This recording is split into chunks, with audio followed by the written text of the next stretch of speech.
Good afternoon and welcome to Dead Historical Figures, the show that brings you the best tales and adventures from some of history's most influential figures. In today's show, we'll be sailing along the theme of naval exploration as part of our Explorer Week.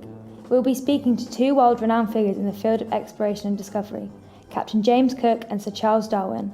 Not only this, but we are also joined today by a somewhat unknown but certainly no less important naval explorer, local legend William Mogg. Gentlemen, thank you for joining us today. My pleasure. Not a problem. Thank you. Now, for today's show, I would like to begin by getting you all to mull this question over while the others are being interviewed. How do you think that you, or the figure of the explorer, helped to develop wider knowledge of the world and the impact this knowledge had upon society? I'm not one for self-congratulations, you know. No, that is perfectly fair, Sir Charles, although I do believe that even you can surely recognise the impact your work had upon the way that people thought and still think to this day. Well, yes, I suppose that some may have perused my book every now and then. Excellent. Now I'd like to begin chronologically, if that's okay. We begin with you, Captain Cook. But of course, a good day to you, madam. And to you, now Captain James Cook, born 27th of October, 1728. You were brought up in a small village in Yorkshire, son to a farm worker. You sought more from the world than could be found upon your farm. Indeed, I received a good education thanks to the patronage of the local lord of the manor. I wished for more, and so at the age of 17 I moved to the town of Whitby. The call of the sea was strong, and I soon took up work with a coal merchant. My ship, the Freelove, lugged coal down from Whitby to London and back. I worked hard at my mathematics and astronomy in those days, skills crucial to ship navigators. They were indeed important skills. No GPS or satellite tracking to be found back then. What are those? Ah yes, I always forget. No matter. Now, Captain, you took up what some may consider a risky move and turned from the merchant navy and instead took up with the Royal Navy. A risky move? I was a man seeking more, and I did not want the comfort of a merchant job, no. Besides, my knowledge of the British seas was at its best. I'd experience of the rough North Seas, the Baltic routes, the Irish Sea and the Channel. When we found ourselves at war with the French, I was sent patrolling the English Channel under the command of Captain Palliser. In him, I discovered a great mentor and instructor, helping me to develop my skills with charting and navigation. That sounds like a wonderful time. Now I wonder if you could tell us about your first voyage as master of your own ship. Ah, a wonderful thing indeed, the HMS Pembroke. To be master of one's ship, that is. The voyage was one that was militarily a great success. You see, we were part of a fleet sent with the aim of scourging the French from Canada. Yes, successful. Not that the two languages within Canada are English and French in the modern day. Yes, it was successful, I'll have you know, young woman. I was distraught about this first venture as I lost 26 crew members of scurvy, although I never let their loss go to waste. I learnt all I could from the blasted disease and implemented this in later missions. I befriended a lieutenant in the army, one Samuel Holland, who taught me the arts and science of surveying. Now, from your time spent at sea, what do you believe to be some of your best achievements? Well, personally, I feel that my advancements in the field of charting and navigation, taking them further than they had ever been taken before. As a man of science, I pioneered exploration methods utilising the coordinate system, one that allowed travel across great distances that did not require one to tack the edges of coastlines. With this, I was able to discover islands in the South Pacific, methods that I believe were used far past my own lifetime. Yes, I would have to state, sir, that upon my voyages we used your systems as our guiding principles. Fine work indeed. I'd also consider myself to be one of the first in the fields of anthropology. My interactions with natives of new lands was so unique I had to note all down I saw. I employed artists on the voyage to create and sketch the most lifelike physical appearance of the native as possible. Quite amazing really now that I think about it. Now it is fair to say that you revolutionised the way that science and exploration work together. Indeed, our other guests today both use your methods that you pioneered. Is that so? Well, yes, me and my men felt that to better understand the natives we were interacting with, we should note down phrases and words of the places we visited. I felt that to further the links between us Europeans and those we met, it would be beneficial to all if we could understand one another to some degree. Now finally, Captain, I wonder if we could talk of your third voyage, as painful as it may have been. I had feared that you may ask me this, but I shall oblige you, madam. There was a belief that there existed a northwestern passage on that linked the Atlantic and Pacific Oceans. The Royal Navy believed that if such a passage existed, it could be utilised for faster and more efficient trade, avoiding the treacherous route across the Cape. I say, did you go looking for that too? Bloody mystery if you ask me. Honestly, the time and money that we... Now, Mr. Mogg, I know that you have much to say on that particular matter, however we shall get to you soon. Of course, I do apologise. Please continue, Captain. No, I understand, my sir. For me too, the search for the passage was one that proved too arduous for my mind. I admit that due to our constant efforts and failures in finding a route, I forced upon my men the choice to starve or eat only walrus meat, to which they organised a hunger strike. Something I eventually ceded to, providing them with proper ship's biscuits, weevils and all. Nevertheless, it seems as though I was to be the first to fail in this exploration of the passage. Before we end with you, Captain, would you mind recalling for us your rather unpleasant Hawaiian holiday? Ah yes, quite a holiday.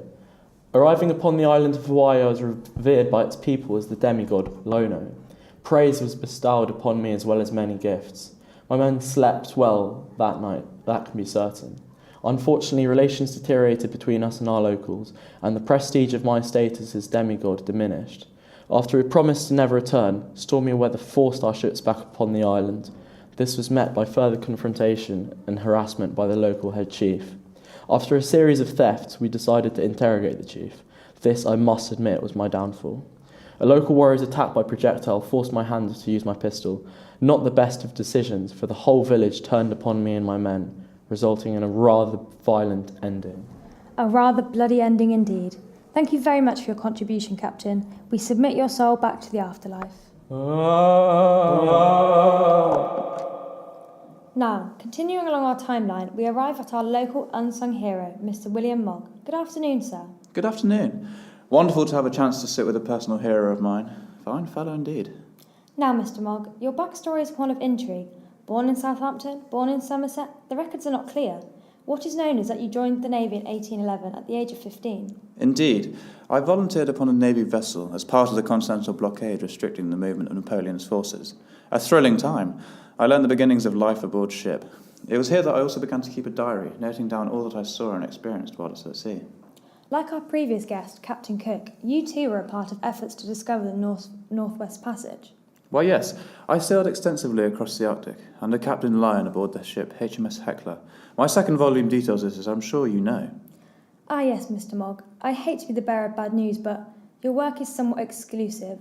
It seems as though they're only available to students at the University of Southampton, more specifically for what is called a quote-unquote group project. How strange indeed. Not the success that I had intended. Anyway, continuing on with your voyages, Mr. Mogg. Of course. The Northwest Passage, a mysterious journey if ever there was one. Despite the failures of previous explorers venturing into this unknown territory, the Navy was still as keen to discover the passage. During the voyage, I interacted greatly with the Inuit people. We sailed through the Hudson Strait and traversed the Fox Basin. On our third expedition in 1824, we found ourselves trapped by ice and forced to winter in Prince Regent Inlet. For the first few weeks, we were busy clearing and cleaning and preparing for winter, ensuring that every arrangement was made for which would contribute to our general health and comfort. A valiant effort made by Captain Parry. This time, however, was one of hardship, with our rations reduced to last the winter. However, it was also one of great learning. I observed the wildlife of the region and made great contact with the natives known as the Inuit. Do you mind sharing further details of such interactions? Why, of course. Compared to us British, these people were rather uncivilised, living in extreme squalor, although I did admire their resourcefulness in utilising everything available to them. We, of course, did trade with these people as well. Much like Captain Cook, we made sure to learn key phrases and words of their language, working to gain good relations with them, due to our ultimate dependency upon each other for survival and local knowledge. As a man of your time, would you say that you held any reservations towards these non-Europeans? Yes, well, certainly. No matter how affable they are, the fact cannot be escaped that these people benefited from our interactions with them. Our influence created a more civilised nature within the Inuit. I must say that I disagree strongly with this backwards imperialistic rhetoric. Man's descended from one common ancestor, no matter how far apart they are geographically. Now, gentlemen. Mr. Mogg, I have to have it noted that there have been accusations that your book is surprisingly similar to that of your superior, George Francis Lyon, another commanding officer who sailed the sister ship to that of Parry's. You wrote your book 40 years later, and in places the content is identical. Whilst you share the same experiences, the similarity may be for reason for why you weren't published. This is all hearsay. It is true that we share a history in the contents of our books, although one can still learn from the many interactions that I experienced whilst in the Arctic. That is true. Now, Mr. Mogg, were you aware that you and Sir Charles sailed upon the same ship, the HMS Beagle, only a year apart? Really? I say, that is quite amazing. I joined the crew of the Beagle in Rio de Janeiro in 1827 as acting purser, and we sailed back across towards home after a refit, arriving back in England in 1830. Quite astonishing, the crossing of paths such as yours. Now, Mr. Mogg, your views have been enlightening. Where can the audience find your book again? Ah, yes, silly me. No matter, we submit your soul to the afterlife. Say, some of the views that Mogg fellow was espousing were troubling to hear. Rather amusing. He was on the Beagle a year before I. Yes, I can assume that you would find that so, Sir Charles. Now, I believe you grew up in a house that promoted more forward-thinking ideas than that of our friend, Mr. Mogg. Quite so. I was born on the 12th of February 1809 in a house in Shropshire. This was a Christian house, and so I was given to a Christian upbringing, although I'm proud to say my family was one of openness of ideas. My two grandfathers, Josiah Wedgwood and Erasmus Darwin, were important figures to the movement of enlightenment. Josiah was an industrialist and an anti-slavery campaigner, and Erasmus produced the book on zoonomia. That put forward the radical idea of transmutation, one that suggested that one species could change into another. Quite a radical idea indeed, although it could be suggested that you were influenced to make the discovery you did from an early age. That's a fair speculation to make. There were many factors, of course, but the influence of figures in youth cannot be understated. Of course. For example, your education and career leading up to the voyage of the Beagle. Certainly. My father sent me to Edinburgh University in 1825, something I initially felt I learned little from. However, I now realise this was this experience that provided me with the knowledge of the primitive earth and how to classify plants by the modern system, skills important to my later life. More importantly in my mind, however, was the fact that many of those who attended Edinburgh were free thinkers of the day, those who that argued against the divine design of the world, subversive topics at the time.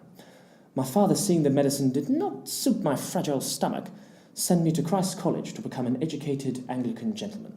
Now I wonder if we could talk of your voyage upon the Beagle, how you built up your own new and radical ideas. Well, inspired by Alexander Humboldt's account of the South American jungle, I practically jumped at the offer of a voyage to Tierra del Fuego. I joined one Robert Fitzroy, an aristocrat who, it must be said, could not face the role of command on his own. For Fitzroy, this trip was to be of a missionary nature.